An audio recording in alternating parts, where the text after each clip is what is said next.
In today's video, we will study these damped oscillations. What are these damped oscillations? Consider this spring mass oscillator. Mass is attached to the lower end of the spring and spring is attached to rigid support. When this mass is pulled in downward direction and released, it will perform oscillatory motion like this. Energy of this oscillator depends upon amplitude. Energy is directly proportional to square of amplitude. Consider this second example. Same spring mass oscillator. Mass is immersed in a liquid in a water and oscillations are given. Here what happens? Energy of this oscillator go on decreasing due to viscous force, viscous drag exerted by this liquid on this mass. Energy of this spring mass oscillator decreases, therefore its amplitude also decreases gradually and finally these oscillations stops. Such oscillations are called as damped oscillations. To understand the difference between undamped and damped oscillations, consider one more figure. Here a block of mass m is attached to lower end of the spring. Spring is suspended from a rigid support. Imagine this block performs oscillatory motion in vacuum. There is no medium around this block. If this block performs oscillatory motion in vacuum, there will be no viscous force acting on this system and energy of this system will remain constant, and these oscillations in such a case will persist indefinitely without loss of energy and loss of amplitude. Such oscillations are called as undamped oscillations or free oscillations or sustained oscillations. यामध्ये काय होईल की समजा ही oscillations व्हॅक्यूममध्ये असतील तर व्हॅक्यूममध्ये viscous force नसतं किंवा कुठलंही रेजिस्टन्स नसतं, कुठलंही अपोजिशन नसतं. त्यामुळे ह्या स्प्रिंग मास ऑसिलेटरची एनर्जी ही कमी होणार नाही आणि त्यामुळे याची ॲम्प्लिट्यूड कमी होणार नाही आणि हे इनडेफिनेटली म्हणजे अनंत काळापर्यंत ही ऑसिलेशन चालू राहतील जोपर्यंत कोणी थांबवत नाही तोपर्यंत. But in reality this is not possible because always some medium is there and this medium exert a resistive force, a viscous drag, and viscous force always oppose the motion. म्हणजे एखादी व्यक्ती पाण्यामध्ये पोहत असेल तर ते विस्कस फोर्स असतं. आपण ज्या दिशेला पोहतो त्याच्या उलट दिशेला ते फोर्स ॲक्ट होत असतं. पाण्यामध्ये जर समजा आपण पूर्वेकडच्या दिशेला पोहत चालत असलो तर विस्कस फोर्स हे पश्चिमेकडं असतं. किंवा पाण्यामध्ये तुम्ही बघा, पाण्यामध्ये हात जरी फिरवला, तुम्ही एका दिशेला हात फिरवा, तुम्हाला फोर्स त्याच्या अपोजिट डायरेक्शनला जाणवतं. किंवा मोटरसायकलवर जेव्हा आपण जातो तेव्हा आपल्या बॉडीवरती, आपल्या शरीरावरती, मोटरसायकलवरती ते एअर रेजिस्टन्स असतं आणि ते मोशनच्या अपोज असतं. आपण समजा पूर्वेकडं मोटरसायकल चालवत असलो तर फोर्स हे पश्चिमेकडं असतं आणि आपण जर पश्चिमेकडं मोटरसायकल चालवत गेलो तर फोर्स हे पूर्वेकडं असतं. So this viscous force always oppose the motion. म्हणजे हे जे आपण व्हॅक्यूममध्ये म्हणतो की याचं ऑसिलेशन्स कंटिन्युअसली चालू राहील ते व्हॅक्यूममध्ये ठीक आहे, पण एअरमध्ये ते शक्य नाही कारण एअरचं रेजिस्टन्स असतं. एखादं मूल झोक्यावर बसला आणि त्याला झोका दिला आणि सोडून दिलं तर तो त्या झोक्याचे ॲम्प्लिट्यूड हळूहळू कमी होते आणि शेवटी ते ऑसिलेशन्स थांबतात कारण ती एनर्जी कमी होते त्या फ्रिक्शनल फोर्समुळं, त्या विस्कस फोर्समुळं. Consider this second example. Same spring mass oscillator but one difference. A rod is attached to the lower end of the block and a vane is attached to the lower end of the rod. That vane is submerged in the liquid. Now when this block performs oscillatory motion, this vane also moves up and down in the liquid and this liquid exerts a viscous drag on that vane, due to which energy, mechanical energy of this system is transferred to thermal energy of this liquid, and energy, mechanical energy, total energy of this system go on decreasing, due to which amplitude gradually decreases. And finally when energy of this spring mass oscillator, this system is completely transferred to the liquid, energy of this system become zero and amplitude also become zero, and finally these oscillations stop. Such oscillations are called as damped oscillations. यामध्ये काय होईल, जेव्हा हे oscillation सुरू होईल तेव्हा ही जी चकती आहे जी त्या लिक्विडमध्ये बुडवून ठेवलेली आहे ती सुद्धा खालीवर त्याचे मोशन होईल, आणि त्याच्यावरती मग त्या लिक्विडचं विस्कस फोर्स असेल, ते विस्कस फोर्स नेहमी त्या मोशनला अपोज करतं. ही चकती जेव्हा वर जाईल, जेव्हा ह्या चकतीची मोशन वर असेल, व्हेलॉसिटीची डायरेक्शन वर असेल तेव्हा फोर्स खाली असेल. जेव्हा ही चकती खाली जाण्याचा प्रयत्न करेल तेव्हा फोर्स वर असेल. त्यामुळे ते नेहमी मोशनला अपोज करेल आणि त्याच्यामुळे त्याची व्हेलॉसिटी कमी कमी होत जाईल, त्याची मोशन, त्याची ॲम्प्लिट्यूड कमी कमी होत जाईल, आणि शेवटी हे ऑसिलेशन थांबतील. असे जे ऑसिलेशन्स असतात त्यांना म्हणतात डॅम्प्ड ऑसिलेशन्स. नाव we will define damped oscillations. What is the definition of damped oscillations? When the motion of an oscillator is reduced by an external force, the oscillator and its motion are said to be damped. जेव्हा एखाद्या ऑसिलेटरची motion ही external फोर्सनी oppose केली जाते आणि ती reduce केली जाते, तेव्हा असे जे ऑसिलेटर असतं आणि त्याची जी मोशन असते त्यांना डॅम्प्ड ऑसिलेशन्स म्हणतात. या फिगरमध्ये आहे. समजा ही वेन नसती, ही चकती नसते आणि पाण्यामध्ये बुडवलेली नसती, फक्त स्प्रिंग आणि मास असताना समजा हे व्हॅक्यूममध्ये असतं, तर फक्त याच्यावरती एकच फोर्स असतं आणि ते म्हणजे स्प्रिंगचं फोर्स असतं. त्याला म्हणतो आपण रिस्टोरिंग फोर्स, की जे लिनियर SHMसाठी आवश्यक आहे. पण त्याच्यामुळे लिनियर SHM झाली असती आणि ती मोशन कायम टिकून राहिली असती जोपर्यंत कोणी थांबवत नाही तोपर्यंत. पण डॅम्प्ड ऑसिलेशनमध्ये काय होतं, हे विस्कस फोर्स जे आहे, आता इथं जरी चकती जरी नसली, हवेमध्ये जरी बॉडी असली तरी हवेचं रेजिस्टन्स असतं ज्याच्यामुळं मोशन कमी होते आणि शेवटी ॲम्प्लिट्यूड कमी कमी होत जाते. असे ऑसिलेशन्स म्हणजे डॅम्प्ड ऑसिलेशन्स आहेत. Periodic oscillations of gradually decreasing amplitude are called as damped harmonic oscillations and the oscillator is called a damped harmonic oscillator. अशा प्रकारे ज्याच्यामध्ये ही ॲम्प्लिट्यूड कमी होत जाते, पिरियॉडिक ऑसिलेशन्स आहे, लक्षात घ्या, पुन्हा पुन्हा रिपीट होतात, पण त्यामध्ये ॲम्प्लिट्यूड हळूहळू कमी होते, gradually decreasing amplitude. such oscillations are called as damped harmonic oscillations, and that oscillator is called as damped harmonic oscillator. Now we will derive differential equation of damped oscillations. We have seen differential equation of linear SHM.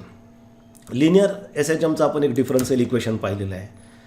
ते equation कसं होतं, तर त्यामध्ये काय होतं, जेव्हा तुम्ही linear SHMचं differential equation तयार करता आणि याच्यामध्ये फक्त रिस्टोरिंग फोर्स आहे, म्हणजे अनडॅम्प्ड ऑसिलेशनचं म्हणतो मी. जेव्हा अनडॅम्प्ड सस्टेन्ड ऑसिलेशन्स असतील आणि त्याचं डिफरन्शियल इक्वेशन तयार करतो आपण, तेव्हा त्याच्यामध्ये एकच फोर्स असतं, रिस्टोरिंग फोर्स, आणि आपण ते डिराईव्ह केलेलं आहे. ते कसं होतं पहा, बघा, समजा या ठिकाणी स्प्रिंग मास ऑसिलेटर कन्सिडर करा. In linear SHM force is directly proportional to displacement. This force is called as restoring force, and this x is displacement, and we know that force, when this displacement increases, force also increases, and displacement is always away from the mean position while force is always towards the mean position. That's why negative sign in second step, F equal to minus kx. K is a constant called as force constant. Negative sign indicates that force and displacement are opposite, and from that we have derived differential equation. F equal to m into a, mass into acceleration. Acceleration is rate of change of velocity. Velocity is rate of change of displacement. From that we get F equal to m into d2x by dt square. If this value is kept in equation 1, we get this step. Transfer this negative term on left hand side. Finally we get this differential equation of linear SHM. This was differential equation of linear undamped oscillations. Now while deriving equation of damped oscillations, we will have to consider one more force, that is a damping force due to that viscosity of liquid. म्हणजे आता आपल्याला इथं काय करावं लागेल, दोन forces आहेत. इथं ह्या स्प्रिंगचा एक फोर्स आहे, रिस्टोरिंग फोर्स. दुसरं ह्या ज्या लिक्विडचं विस्कस फोर्स आहे ते मोशनला अपोज करतं ते, आणि दोघांचं मिळून आपल्याला रिझल्टंट काढावं लागेल. So to derive equation here, first force is a restoring force which is due to this spring which is always directed toward the mean position, and that force is directly proportional to displacement. Displacement in this case is equal to extension or compression in the spring. If compression or elongation extension in the spring is more, then this restoring force is also more. From that we can write Fs is equal to minus Kx. This negative sign indicates that force and displacement are opposite. K is called as the force constant, or in this case it is called as the spring constant. This K depends upon elastic properties of that spring. This is one force which is always directed towards the mean position. म्हणजे समजा हा block खाली elongate झाला, मीन position वर असते, force वर असतं. जेव्हा हा ब्लॉक कॉम्प्रेस होईल तेव्हा ते मीन पोझिशनकडे म्हणजे डाऊनवर्ड फोर्स असेल, तर नेहमी ते मीन पोझिशनकडे असते आणि डिस्प्लेसमेंटच्या अपोजिट असतं. दुसरा एक फोर्स आहे viscous force due to this liquid viscous drag which is directly proportional to velocity. Viscous force is directly proportional to velocity. Always remember. म्हणजे आपण जेव्हा मोटरसायकलवर जातो तेव्हा हवेचं रेजिस्टन्स हे एक प्रकारचं विस्कस फोर्स आहे. जेवढं फास्ट आपण जाऊ तेवढं रेजिस्टन्स, तेवढी हवा जास्त आपल्याला लागते. किंवा पाण्यामध्ये जेवढं स्पीडनी तुम्ही पोहणार तेवढं ते लिक्विडचं विस्कस फोर्स जास्त आपल्याला फेस करावं लागतं. किंवा पाण्यामध्ये तुम्ही हात फिरवला तर हळू जर तुम्ही फिरवला तर कमी रेजिस्टन्स, कमी विस्कस फोर्स, आणि तुम्ही जर फास्ट हात फिरवला पाण्यामधून तर तुम्हाला जास्त फोर्स, म्हणजे हे जे डॅम्पिंग फोर्स असतं जे व्हेलॉसिटीला अपोज करतं, that is directly proportional to velocity. That is Fd is equal to minus B into V, directly proportional to velocity, and here B is a constant of proportionality, that is a damping constant. Here negative sign indicates that this damping force and velocity are opposite. म्हणजे मी तुम्हाला सांगितले की चकती जेव्हा खाली जाते, motion खाली असते तेव्हा फोर्स वर असतं, आणि चकती जेव्हा वर जाते तेव्हा फोर्स हे खाली असतं. किंवा पाण्यामध्ये आपण जर हात असा राईटला समजा फिरवला तर फोर्स विस्कस फोर्स आहे लेफ्टला, आणि हात आपण लेफ्टला फिरवला तर विस्कस फोर्स आहे राईटला. म्हणजे तुम्ही ज्या डायरेक्शनला मोशन कराल, व्हेलॉसिटी ज्या डायरेक्शनला असेल त्याच्या अपोजिट हे डॅम्पिंग फोर्स असतं. Therefore total force is equal to sum of this two forces. म्हणजे दोघांची बेरीज करावी लागेल. आता याच्यामध्ये काय प्लस मायनस होऊन रिझल्टंट जे काय येईल ते डायरेक्शनवर डिपेंड असेल. So resultant force is F equal to Fd plus Fs. Fd is a damping force while Fs is the restoring force. Now keep these values of Fd and Fs in this equation. We get. आता त्यामध्ये परत आपले ह्या values तर आपण ठेवूच, पण तत्पूर्वी आपल्याला माहीत आहे की force equal to mass into acceleration. M is mass of this oscillator. बाकीच्या गोष्टींचं मास निग्लिजिबल आहे असं आपण गृहीत धरू. या ठिकाणी ह्या रॉडचं, ह्या चकतीचं मास किंवा स्प्रिंगचं मास हे निग्लिजिबल आहे. तेव्हा ह्या ब्लॉकचं मास A is acceleration of this system of this block. जे काही ब्लॉकचं असेल ते सगळ्या सिस्टीमचं ॲक्सलरेशन असेल. ती व्हॅल्यू आपण Fची व्हॅल्यू MA इथं ठेवणार. At the same time we will keep this values of Fd and Fs here. So what we get this equation MA equal to Fd plus Fs. Now keep this values of Fd and Fs. We get this next step. ही step आपल्याला मिळते, that is MA plus BV plus KX equal to 0. आपण इथं काय केलं, फक्त negative terms left hand साईडला transfer केले. यामध्ये M that is the mass of this block, A is acceleration, B is a constant called as a damping constant which depends upon this type of liquid, size of this vein, etc. V is velocity of this vein. X is a displacement of this block in upward or downward direction, that is equal to compression or elongation in the spring. K is a force constant or a spring constant. आता यामध्ये acceleration आपल्याला माहिती आहे, velocity is rate of change of displacement dx upon dt. We will keep that value of v here, number 1. Number 2, acceleration is rate of change of velocity, and velocity is rate of change of displacement. So we get this step. Acceleration म्हणजे dv by dt. आता त्यामध्ये v म्हणजे काय, तर dx by dt. म्हणजे याचा अर्थ acceleration काय मिळतं, डबल डेरिव्हेटिव्ह ऑफ डिस्प्लेसमेंट. बघा dx अपॉन dt आणि त्याचा परत डेरिव्हेटिव्ह, म्हणजेच डिस्प्लेसमेंटचा दोनदा derivative d2x by dt square. So we will keep this values of velocity and this acceleration in this equation here. This a acceleration, this v velocity. So we get m d2x by dt square, this value of a, plus b dx by dt. V is this velocity plus kx equal to 0. Now this is a differential equation of damped oscillations. म्हणजे याच्यावरून तुम्ही आता हे आपण solve केल्यानंतर तो पुढचा भाग झाला. पण हे जे डिफरन्शियल इक्वेशन आपल्याला मिळालं अनडॅम्प्डचं असं होतं d2x by dt square plus k upon m into x is equal to 0. तर यामध्ये त्या टाईपचं आपल्याला हे मिळेल. म्हणजे जर समजा तुम्ही एमने डिवाईड केलं तर पहा इथं d2x by dt square plus b upon m plus k upon x राहील, k अपॉन m राहील. म्हणजे ते इक्वेशन मिळतं. जेव्हा अनडॅम्प्ड ऑसिलेशन्स असतील म्हणजे लिक्विड नसेल, व्हिस्कस फोर्स नसेल, तेव्हा हे बी 0 असतं. डॅम्पिंग कॉन्स्टंट 0 होईल, हे सगळं 0 होईल. आणि मग जे राहील ते आपल्याला अनडॅम्प्ड ऑसिलेशनचं म्हणजे या टाईपचं अशा पद्धतीचं इक्वेशन हे मिळतं आपल्याला. पण आता ह्या व्हिस्कस फोर्समुळं हा एक मध्ये टर्म निर्माण झालेला आहे.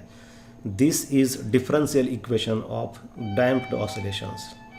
आता हे इक्वेशन सोडवलं समजा आपण इंटिग्रेशनच्या पद्धतीने, त्या खूप मोठ्या स्टेप्स आहेत, त्या आपल्या सिलेबसमध्ये नाही आहेत. पण जर तुम्हाला इंटरेस्ट असेल आणि मॅथमॅटिक्सचं नॉलेज असेल तर तुम्ही हे सोडवून तुम्ही एक्सची व्हॅल्यू काढू शकता. आणि ते सोडवलं आपण तर एक्सची व्हॅल्यू आपल्याला अशा पद्धतीने मिळते ae−bt upon 2m cos omega dash T plus five. तर हे जे आपल्याला डिस्प्लेसमेंटचं इक्वेशन मिळालेलं आहे, जसं लिनियर एस एच एममध्ये अनडॅम्प्ड लिनियर एस एच एमचं इक्वेशन होतं x equal to a sine omega T plus phi, अशा टाईपचं होतं. तुम्हाला आठवत असेल लिनियर एस एच एमचं एक्सचा फॉर्म्युला तो असा होता x equal to a sine omega T plus phi, त्या टाईपचा आहे. पण याच्यामध्ये हा एक फॅक्टर ॲड झालेला आहे e−bt अपॉन 2m, आणि त्या ईचा पॉवर निगेटिव्ह आहे आणि त्यामध्ये टाईम आहे. याचा अर्थ काय होतो की जसा टाईम इन्क्रीज होतो ह्या निगेटिव्हमुळे ईची ह्या e−bt अपॉन 2mची व्हॅल्यू कमी कमी होत जाईल आणि त्यामुळे ही ॲम्प्लिट्यूड कमी कमी होत जाते. ही जरी टोटल ॲम्प्लिट्यूड झाली त्या लिनियर डॅम्प्ड ऑसिलेटरची, डॅम्प्ड ऑसिलेशनची ॲम्प्लिट्यूड झाली. हा जो सगळा फॅक्टर आहे ae−bt अपॉन 2m. आता याच्यामध्ये हा टर्म दाखवतो आहे की ती ॲम्प्लिट्यूड कॉन्स्टंट नाही. जसा टाईम कधी कॉन्स्टंट असू शकत नाही. जसा टाईम वाढत जाईल तशी ही ॲम्प्लिट्यूड कमी कमी होत जाईल आणि एक्सपोनेन्शियली कमी होते, सडनली कमी होत नाही. एक्सपोनेन्शियली कमी होते म्हणजे त्याला ॲम्प्लिट्यूडला 0 व्हायला इनफायनाईट टाईम लागेल असा त्याचा अर्थ होतो. बी तर कॉन्स्टंट आहे कारण हे लिक्विडचं डॅम्पिंग जे कॉन्स्टंट आहे ते कॉन्स्टंट आहे कारण लिक्विड आपण बदलणार नाही मध्येच. मास कॉन्स्टंट आहे, हे मास कॉन्स्टंट आहे ब्लॉकचं, फक्त टाईम बदलतो आहे. आणि कॉस आहे म्हणजे हे डिस्प्लेसमेंट पिरियॉडिक फंक्शन आहे कारण कोसाईन हे पिरियॉडिक फंक्शन आहे. Omega dash is angular velocity of that damped SHM. T is time and five is initial phase of that system of this block. म्हणजे मोशन स्टार्ट करण्यापूर्वी हा block कुठं होता, initial phase. आता initial फेजबद्दल आपण शिकलो आहे, त्याच्यावरती एक व्हिडिओज मी अपलोड केलेला आहे, तुम्ही तो बघू शकता. So this is displacement and this displacement also gradually changes and omega dash is given by k upon m. आपण लिनियर SHM अनडॅम्प्ड ऑसिलेशनमध्ये पाहिलं अँग्युलर वेलॉसिटीचा फॉर्म्युला असतो omega equal to √k upon m. हा एक फॉर्म्युला आहे, derive केलेला आहे आपण, बघून घ्या तुम्ही. Omega equal to √k upon m. म्हणजे पुढं काही नसतं याच्या निगेटिव्ह वगैरे, पुढं k अपॉन m फक्त असतं अनडॅम्प्डसाठी, म्हणजे डॅम्प्डसाठी नाही, अनडॅम्प्ड ऑसिलेशनसाठी. यापूर्वी आपण जे सगळं शिकलो आहे ते अनडॅम्प्ड ऑसिलेशन्स. तर ओमेगा असतं √k अपॉन m. पण डॅम्प्डमध्ये k अपॉन mच्या पुढं एक फॅक्टर ॲड होतो b upon 2m bracket square. b हे डॅम्पिंग कॉन्स्टंट आहे. आता जर समजा इथं विस्कस फोर्स नसेल, हे विस्कस फोर्स जर नसेल तर हे b 0 होईल आणि हा पुढचा फॅक्टर आपोआप 0 होतो आणि हे सुद्धा मग हे सगळं 0 होऊन जाईल. e⁻0 म्हणजे ते 1 येईल आणि फॉर्म्युला मिळेल a cos omega dash T plus phi, जो फॉर्म्युला असेल अनडॅम्प्ड ऑसिलेशनचा. This is angular velocity of damped oscillations, and from that we can write formula for period of oscillation is given by. आता पिरियडचा formula काढण्यासाठी तुम्हाला काय करावं लागेल, तुम्हाला हे रिलेशन माहिती आहे, relation between angular velocity and period आपलं झालेलं आहे. रोटेशनल डायनॅमिक्स या चॅप्टरमध्ये पण झालेलं आहे. Omega is angular velocity and T is period. Omega equal to 2π/t और टी इक्वल टू 2π/ओमेगा या फॉर्म्युलाचा आपण यूज करू. तर या ठिकाणी 2π/ओमेगा, तर ओमेगा म्हणजे या ठिकाणी ओमेगा डॅश आहे, ही ओमेगा डॅश, आणि ओमेगा डॅशची ही व्हॅल्यू आहे स्क्वेअर रूटमध्ये, म्हणजे हा झाला पिरियडचा formula. This is expression for period of damped oscillations. आता सस्टेंड ऑसिलेशन्समध्ये आपण पिरियडचा फॉर्म्युला डिराईव्ह केला आहे.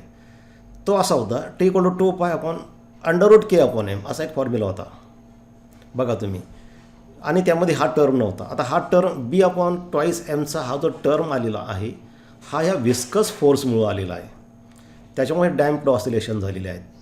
समजा ही जर चकती या ठिकाणी नसेल आणि लिक्विड नसेल आणि विस्कस फोर्स नसेल तर B 0 होणार, त्यामुळे सगळं 0 होणार, आणि मग 2π/√k/m हा फॉर्म्युला आपल्याला अनडॅम्प्ड सस्टेन ऑसिलेशनचा मिळतो. आता या इक्वेशनमध्ये तुम्ही बघा के हे फोर्स कॉन्स्टंट आहे, ते स्प्रिंगवर डिपेंड असतं. ऑसिलेशन चालू असताना स्प्रिंग तर मध्येच बदलू शकत नाही, म्हणजे के कॉन्स्टंट आहे. M that is the mass of the block, जर तो ब्लॉक बदलला आपण तरच बदलणार आहे. ऑसिलेशन चालू आहे त्या ब्लॉकचं, मध्येच आपण तो ब्लॉक काही बदलत नाही, म्हणजे एम कॉन्स्टंट आहे. एम कॉन्स्टंट आहे. B is a viscous, this is damping constant which depends upon viscosity of this liquid, that is also constant, कारण लिक्विड आणि ती चकती आपण मध्येच काय बदलणार नाही ऑसिलेशन चालू असताना. म्हणजे याचा अर्थ पिरियड कॉन्स्टंट आहे. म्हणजे काय की सुरुवातीला ॲम्प्लिट्यूड जास्त असते, जास्त ते नंतर ती ॲम्प्लिट्यूड कमी कमी होत जाते. ॲम्प्लिट्यूड जरी कमी कमी होत गेली तरी पिरियड मात्र बदलत नाही.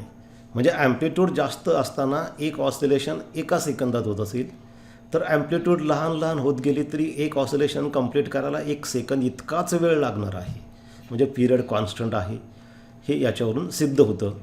आता ही ॲम्प्लिट्यूड ग्रॅज्युअली कशी डिक्रीज होते एक्सपोनेन्शियली, ते आपण ग्राफिकली दाखवूयात. बघा या ठिकाणी this is a graph which represents how amplitude of oscillation gradually decreases with time. On y-axis we take displacement x of the particle, and we know that at mean position x equal to 0, at extreme position x equal to plus a, at left extreme position x equal to minus a, maximum displacement, that is amplitude. Here amplitude just is a time, we have taken time on y-axis. As the time increases you can see this amplitude decreases gradually. बघा ही amplitude ह्या कर्वचा जो पीक आहे maximum, आणि ही इकडं पहा negative maximum values, ती कमी कमी होत गेलेली आहे. This is exponential decrease. अशा पद्धतीने शेवटी 0 व्हायला त्याला इनफायनाईट वेळ लागणार आहे. So this graph represents variation of amplitude with time, and this graph shows that this amplitude decreases exponentially with time. Exponentially decrease होते. हे जे इक्वेशन आहे याच्यामध्ये ही सगळी ॲम्प्लिट्यूड आहे AE⁻⁵ त्याच्यामध्ये ई म्हणजे त्याच्यामुळं सिद्ध होतं की हा ग्राफ जो आहे एक्सपोनेन्शियली ती ॲम्प्लिट्यूड डिक्रीज होत जाते, आणि निगेटिव्ह साईन म्हणजे डिक्रीज होत जाते ॲम्प्लिट्यूड सगळी. ही तिथं पॉझिटिव्ह असतं ते इन्क्रीज होत गेली असती. तर अशा पद्धतीने हा ग्राफ आपण पाहिलेला आहे, आणि या पद्धतीने आपण डॅम्प्ड ऑसिलेशन्सबद्दल या चॅप्टरमध्ये शिकलो आहे. Thank you for watching.